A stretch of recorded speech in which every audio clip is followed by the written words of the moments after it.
Day. It's noon on the West Coast, 2 p.m. in Bowling Green, Kentucky, where news is breaking now on Fox News Channel on Senator Rand Paul after he was attacked in his front yard by his longtime neighbor, according to authorities. Sources now tell Fox News the senator has been told to expect federal charges to be filed in this case, meaning prosecutors may believe the attack was politically motivated. Details first on Fox just ahead. Also breaking now, the New York Times reports the comedian Louis C.K. is facing accusations by 5 different women that he committed sexual misconduct with them. The brand new details coming in. And breaking now from the Washington Post, Alabama's Judge Roy Moore facing sexual assault allegations from 1 woman and similar claims from 3 others, all from a time when they were teenagers. Now the Alabama Senate candidate is facing growing opposition and responding, as are Republican leaders. And we're waiting to hear from the head of the Air Force about the gunman in the Texas church massacre. The military admitting it did not tell the feds about the killer's conviction. 70% of guns, knives, and explosives in an undercover operation. Those weapons, luckily, were fake. So what are they doing to try to catch the real ones? News is breaking now. Let's get to it. Breaking news. Shepard Smith reporting live from the Fox News.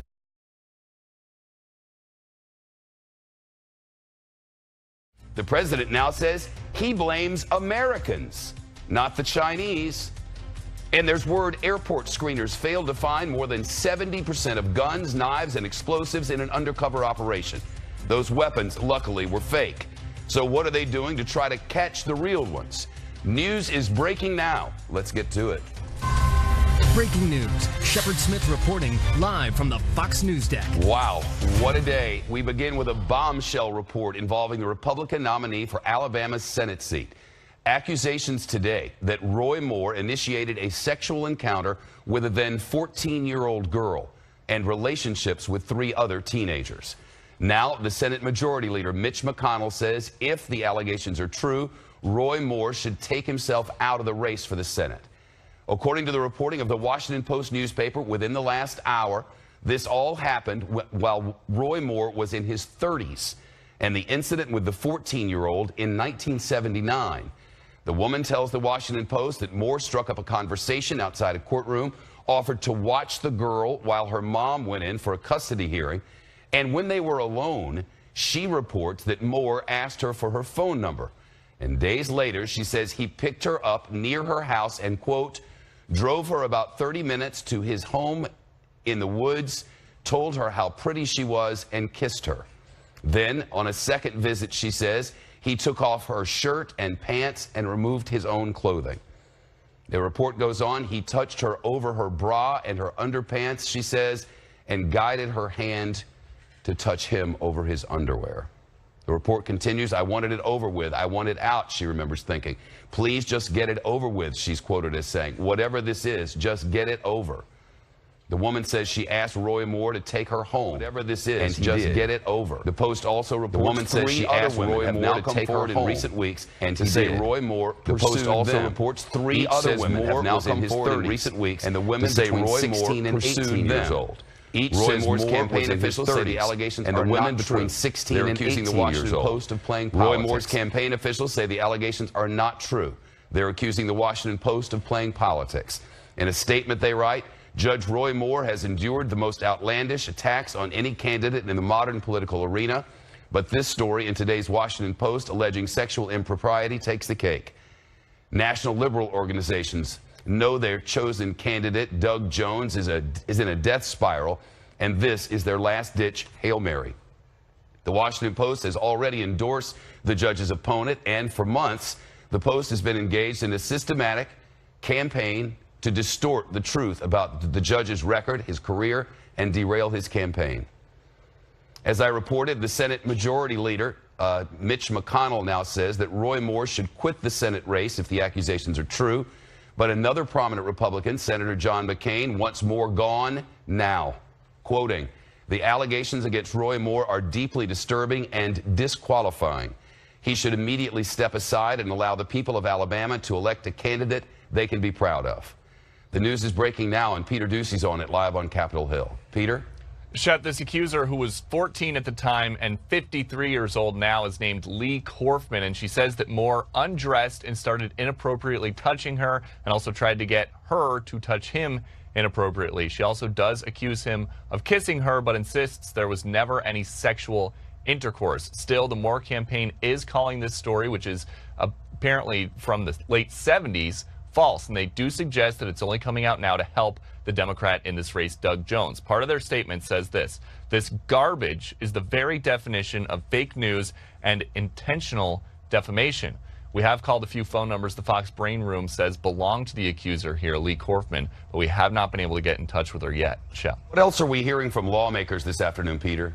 Nobody is defending Roy Moore in the Republican Party, Shep, on the Senate side. We do have some brand new sound, just a few minutes old, from Alabama's other senator, Richard Shelby, as well as Arizona Senator Jeff Flake, and they're basically saying that he should stop running if any part of this is true.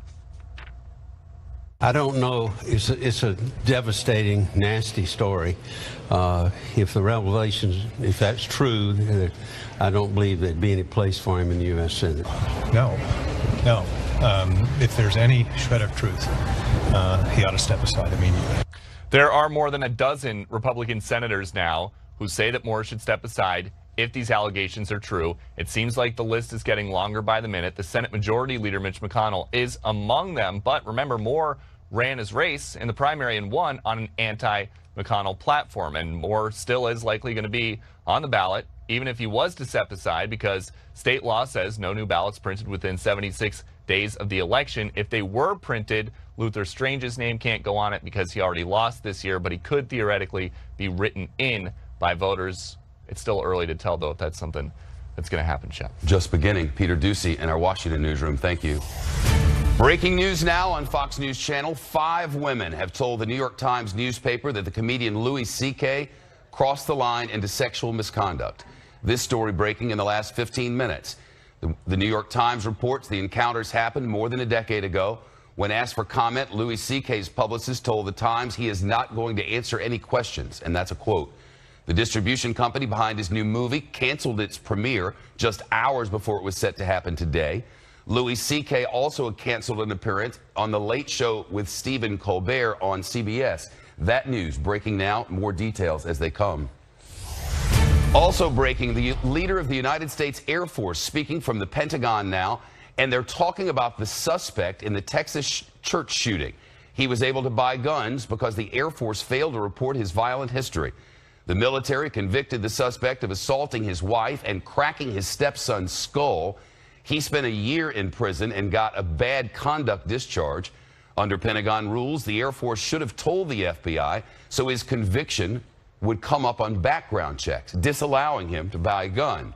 It could have prevented the suspect from legally purchasing guns and ammunition before he murdered 25 people, including a pregnant woman at a Sunday service. Officials say they planned his State of the Air Force news conference before that shooting in Sutherland Springs, Texas. Let's listen in. A few of the things that we had intended to share with you here when we initially planned this press availability, and then after we do that, we'll just open it up for any questions that you may have. With respect to the priorities for the Air Force, our biggest need right now is for a higher and stable budget to provide security and solvency for the nation. The fiscal year 18 continuing resolution is actually delaying our efforts to increase the readiness of the force, and risk accumulates over time, and you just don't know exactly when things will break. But we are stretching the force. They've moved on to another topic now, but in just a moment, our producers have informed us they will be taking questions about the suspect in this case. Jennifer Griffin's been following this closely for us. She's our national security correspondent and live at the Pentagon. Jennifer? Shepard, the Pentagon has known it had a problem for nearly 2 decades with not reporting military crimes to the FBI. There was a Department of Defense Inspector General report going all the way back to 1997 that dealt with this very issue and found that military crimes were not being reported by the various military services to the FBI's National Criminal Background Check database. As recently as 2 years ago, the fingerprints of hundreds of convicted offenders had not been submitted by the various military services. The FBI database had only one entry from the Pentagon for a domestic violence conviction as of December 31st, according to U.S. officials, and had none from other federal agencies. Secretary of Defense Jim Mattis has ordered the Inspector General to, quote, define what the problem is, but I think they did so in 1997. Now Congress is getting involved, and Senator John Cornyn of Texas is crafting legislation to require the Pentagon to swiftly report military criminal history to the FBI database. The shooter had 7 incidents of domestic violence in Texas between 2011 and 2012. 5 were withdrawn as part of a plea agreement with the Air Force, Shep. Jennifer, you have more info about how widespread this problem is throughout the military? In fact, that 1997 Pentagon Inspector General report found, quote, widespread lapses among all of the military services. We now know in more than 80% of criminal cases involving the Army and Navy, fingerprint cards were not submitted to the FBI database. And according to that 1997 investigation, the Navy failed to report its criminal cases to the FBI 94% of the time, the Army 79% of the time, and the Air Force 50% of the time, putting it ironically ahead of the other services. Quote, the lack of reporting to the FBI criminal history files prevents civilian law enforcement agencies from having significant information on military offenders. That is from 20 years ago from that IG report, Shep. Expect hard questions of the Air Force Chief General David Goldfein and Air Force Secretary Heather Wilson just moments from now. That press conference has just started. Jennifer, thank you. And when they go to the question and answer period, we'll take our viewers back there live. The feds might have lost valuable time trying to get information from the Texas shooter's phone, simply because they haven't been able to unlock the thing. Apple executives told Fox News this morning that the FBI has not reached out to the company for assistance in unlocking an iPhone belonging to the killer. In fact, the authorities haven't even confirmed publicly that it is an iPhone. Matt Finn with the news. He's live Sutherland Springs, Texas. What are you hearing about this phone? Shepard, Apple tells Fox News that it reached out to the FBI to see if the dead shooter's phone was indeed an iPhone, and that the FBI tells Apple that it is an iPhone. Apple goes on to say that the FBI, though, did not ask Apple for help in unlocking it, and that there is a critical 48-hour window in which Apple says it can assist authorities to unlock a dead person's iPhone, and now that 48-hour window has passed. It sounds grim, but one way that can be done is holding up a dead person's finger to their iPhone to unlock it. That can only be done in the first 48 hours, and now that critical window has passed. Now, in an unrelated event, an FBI director said this morning that this is a growing problem with authorities trying to unlock dead people's cell phones. Here's what the FBI director had to say.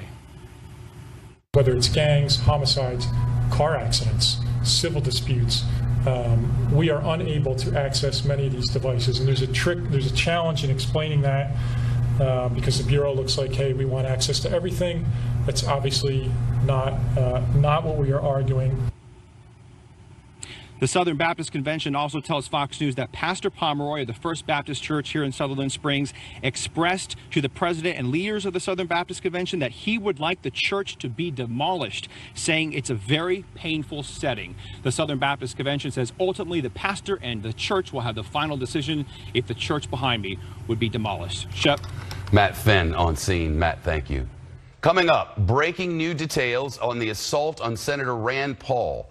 Fox News has learned that the senator has been told to expect further charges against the man accused of attacking him, breaking 6 ribs and leaving him with cuts on his face and water on his lungs.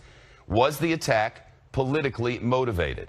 The breaking news is first on Fox and next from the Fox News Desk.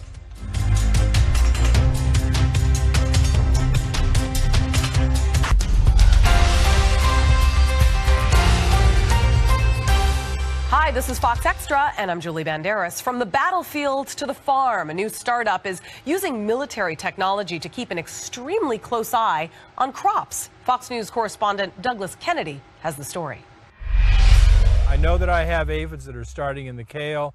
I have aphids that are starting in the chard. As an organic farmer, Steve Sprinkle spends much of his time looking for disease and insects. You don't use any chemical pesticides on any of your vegetables, so you have to be particularly vigilant. We're always out there watching And while we're harvesting, weeding, taking care of things, looking at irrigation, we're constantly observing. And more time in the field inevitably leads to higher costs at the grocery store. One of the reasons organics are much more expensive. For us, Trace? Shep, we know Dr. Rene Boucher is not guilty in Bowling Green, Kentucky, after Senator Paul would make it federal. Red imaging to check crops for infestations as well. There is breaking news now on Fox News Channel. Senator Rand Paul has been told to expect federal charges to be filed against the man accused of attacking him while he was mowing his front lawn. That's what multiple sources inside Senator Paul's office tell Fox News senior judicial analyst Judge Andrew Napolitano. He says that indicates that prosecutors believe politics motivated the attack.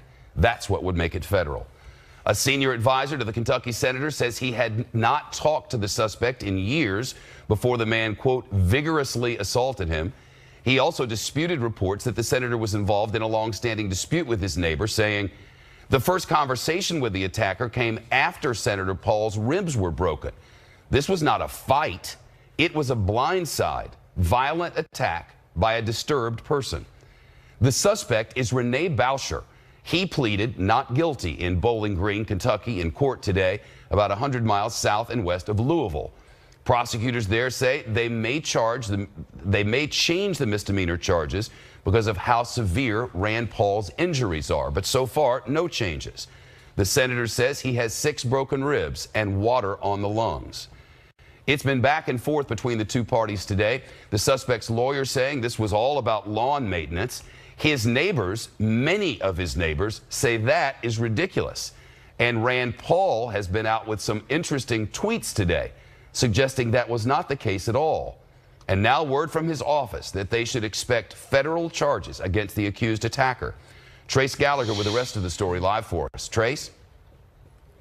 Shep, we know Dr. Rene Boucher is a 59-year-old retired anesthesiologist who has lived next to Rand Paul for 17 years. Even though Boucher pleaded not guilty, as you said, the arrest warrant from Kentucky State Police says that Boucher admitted going onto Paul's property and tackling him. At the time, Rand Paul was doing yard work and was wearing earplugs. The New York Times reported the dispute was over lawn clippings being blown onto Boucher's property, but Senator Rand Paul has not issued any comment, though he did tweet 2 articles, one from Breitbart, the other from the Washington Examiner, that say the landscaping dispute is fake news. In fact, the Washington Examiner spoke with several neighbors, including one who said, and I'm quoting here, the stories of a landscaping dispute or a dispute of any sort between Rand Paul and Rene Boucher are erroneous and unfounded. The reason for Mr. Boucher's bizarre attack is known only to him. Several other neighbors back that up. On the flip side, the developer of the neighborhood says Boucher is an almost perfect neighbor. Rand Paul is a different story. Shep. Trace, it's beginning to sound like there's even more evidence this may have been politically motivated. Yeah, there is. Even though Dr. Boucher's attorney says it has absolutely nothing to do with either's politics or political agenda, turns out Boucher is a Democrat and, according to the Washington Times, was aggressively anti-Trump and anti-GOP on his social media, even calling for the impeachment of Trump and urging special counsel Robert Mueller to, quote, fry Trump's private parts.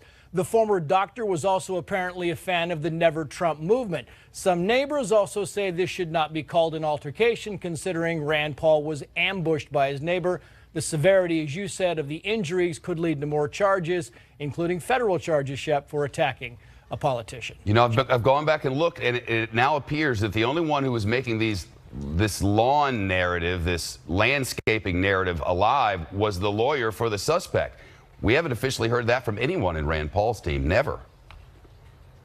Nobody at all. In fact, the developer is the one that kind of brought that up, and now the neighbors are saying that is not the case at all. We have not heard that from Rand Paul's team. We have not heard that now from anybody else except for the lawyer for Boucher. Yep, we've reached out to Rand Paul himself and have not been had calls returned. Updates as we get them, but there's breaking news, and the Air Force Secretary and Chief of Staff are answering questions from reporters regarding the gunman in the Texas church shooting. Let's listen. Just out and of course it's still pending legislation. There's no final vote, but we haven't gone through the whole bill. I think it's like 1,500 pages total.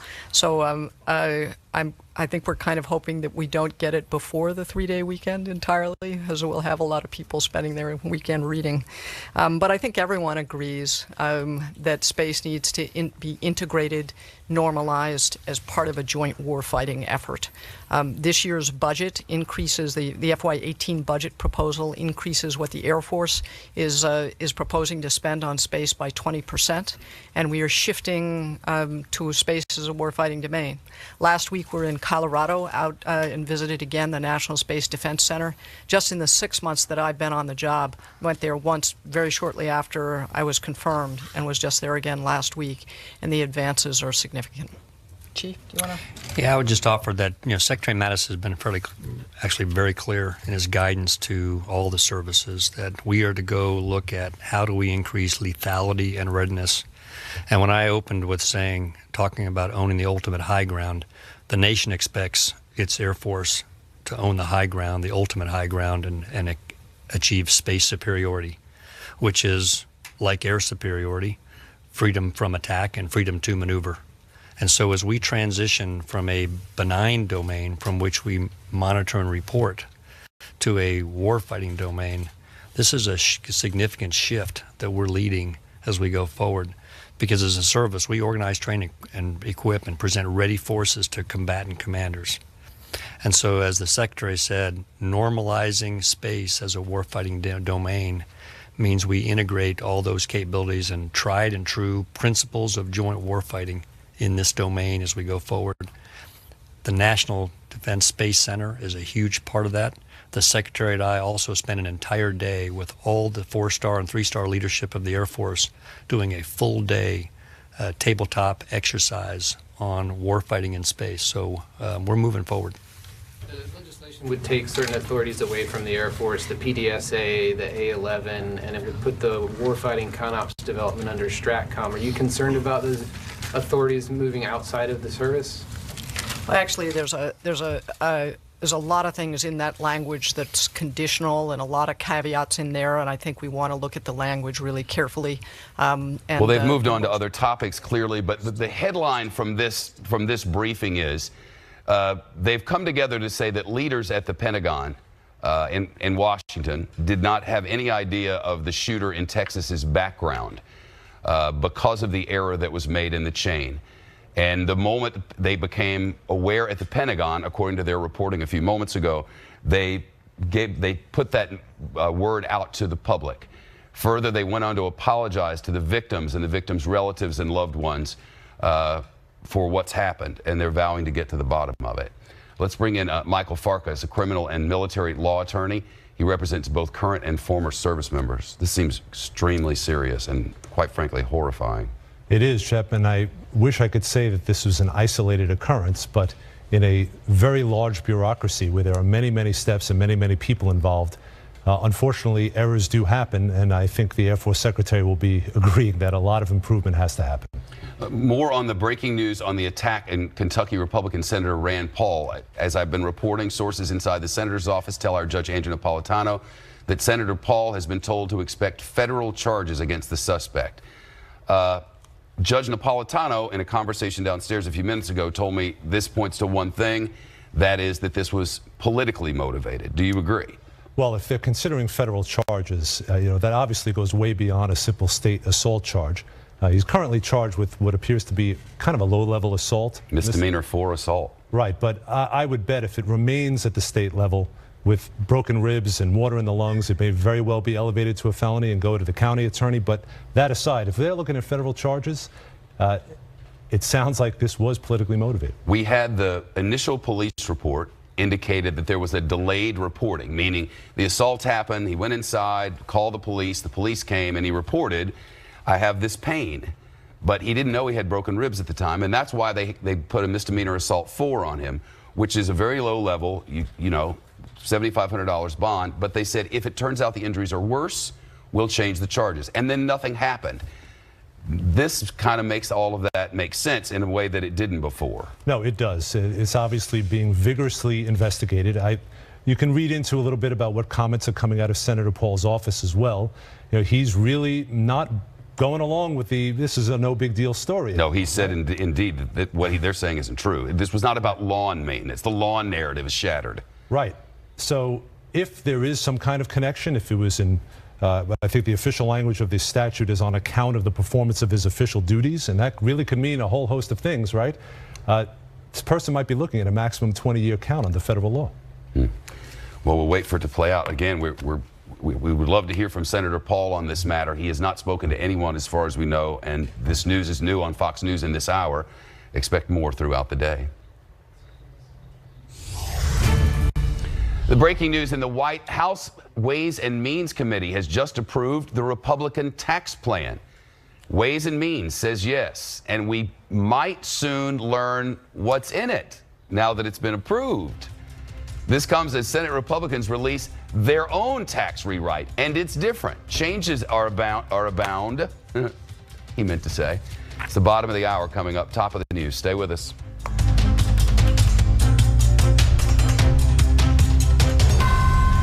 I'm Leah Gabriel with a Fox Report and more of today's headlines. A dramatic takedown with a rubber bullet caught on camera. According to cops in Long Beach, California, the suspect led them on a chase after he fought with an officer and stole his gun during a traffic stop. He then stole a woman's car. And a manhunt underway in Tennessee where investigators say they are looking for an armed and dangerous murder suspect who broke out of jail with 2 other inmates. Happened about 60 miles north and east of Nashville. Investigators say the inmates escaped by removing a speaker in a wall and then crawling through the hole. And ISIS fighters have evacuated their last stronghold in Syria. That's the word from the Russian-backed Syrian regime, which declared victory in the town near the Iraq border. Militants are now apparently scattered in small towns and villages in the desert. The news continues with Shepard Smith right after this. There is breaking news now on Fox News Channel. The House Ways and Means panel has voted the Republican tax bill out of committee. This measure is set to go to the House Rules Committee next week, and if things go according to their plan, the bill would head to the House floor after that. A Senate committee has also released some of the details about its version of this tax bill, and there is a big shift in the House bill now. It would delay the corporate tax cut to 20% until the year 2019. That's breaking, and they're speaking about it now. Let's listen. Proposal that is forward-leaning. This is a tax proposal that is aspirational.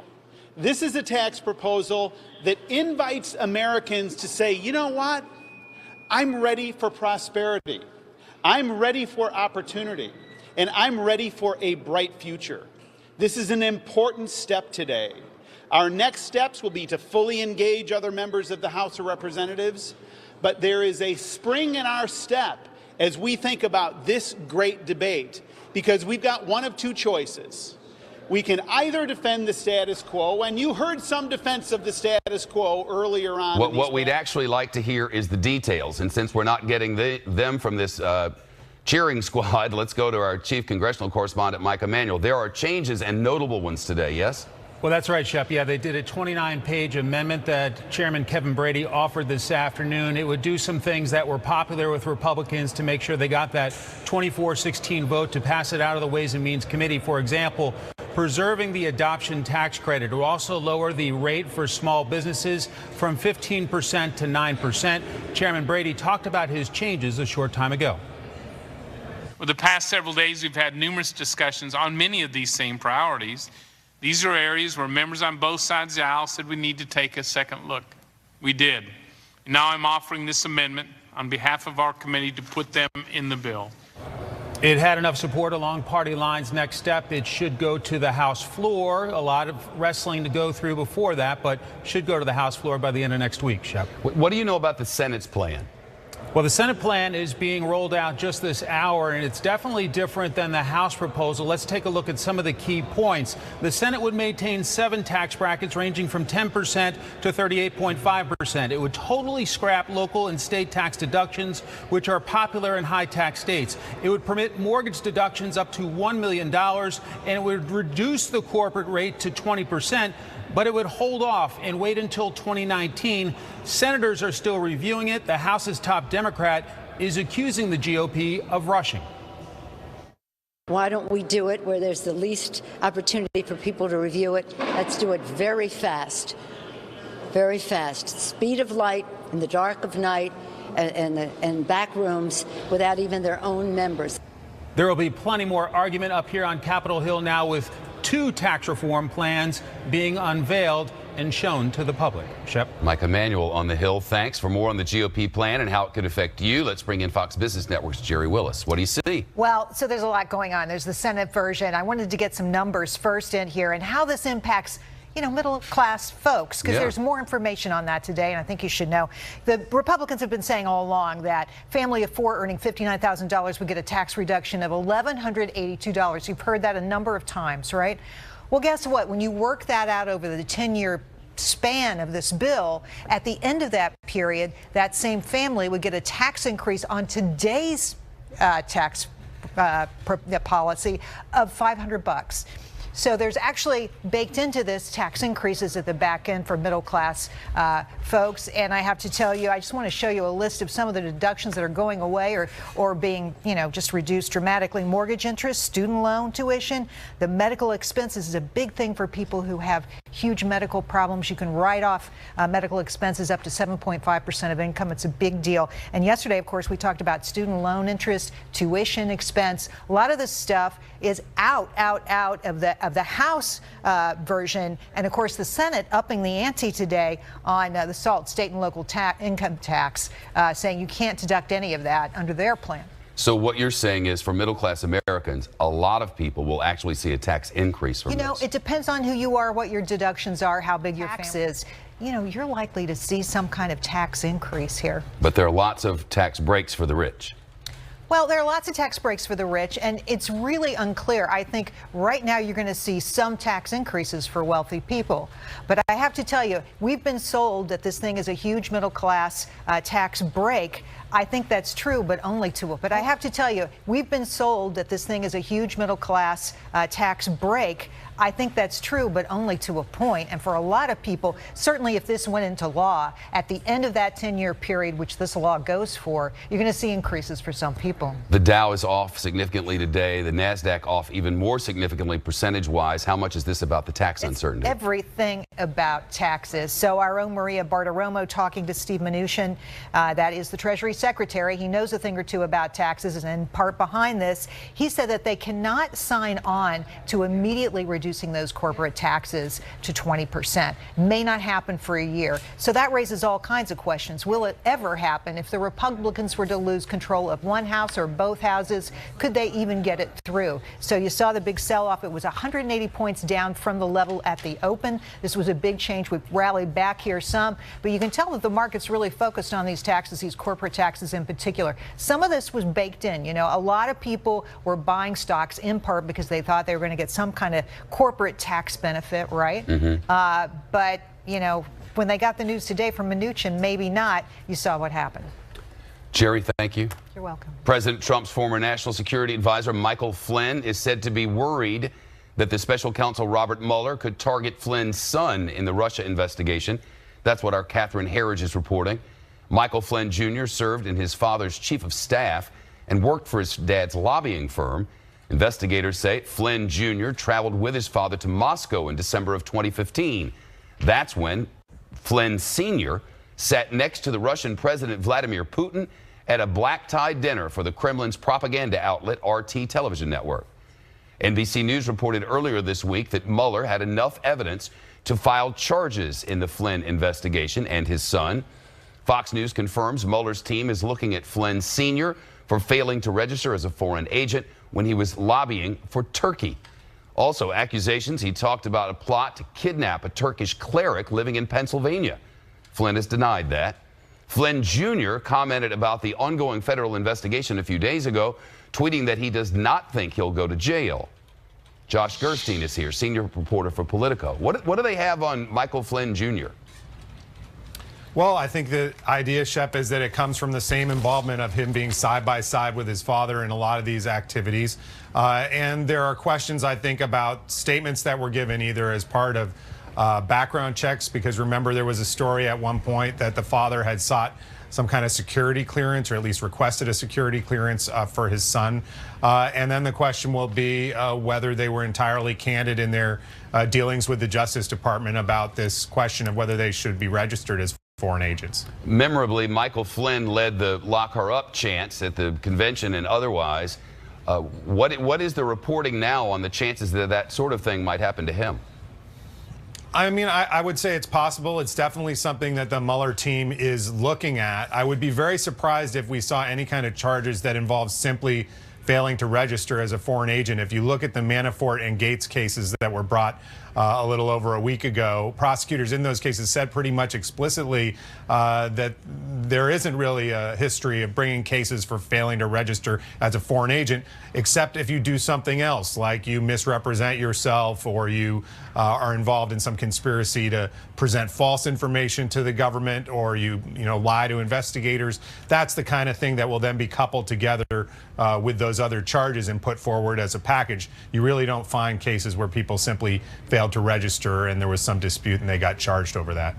Josh, is there reporting on whether he's cooperating or has been asked to cooperate? We know that the prosecutors have been trying to get cooperation from the son and the father, but at this point I can't tell you where that stands. There's no real indication. It certainly has been very quiet from the senior Flynn here over the last few months, although, as you pointed out, Shep, the son, Michael Flynn Jr., continues to taunt his opponents and his critics on Twitter. Josh Gerstein, senior reporter for Politico. Josh, thanks. Sure. President Trump once accused China of ripping off the United States, but he had a very different tone during his visit to Beijing. Why the president is now saying China is not to blame for what he calls an unfair trade relationship with the United States. Who's to blame for that? Give you a few guesses. It's coming up.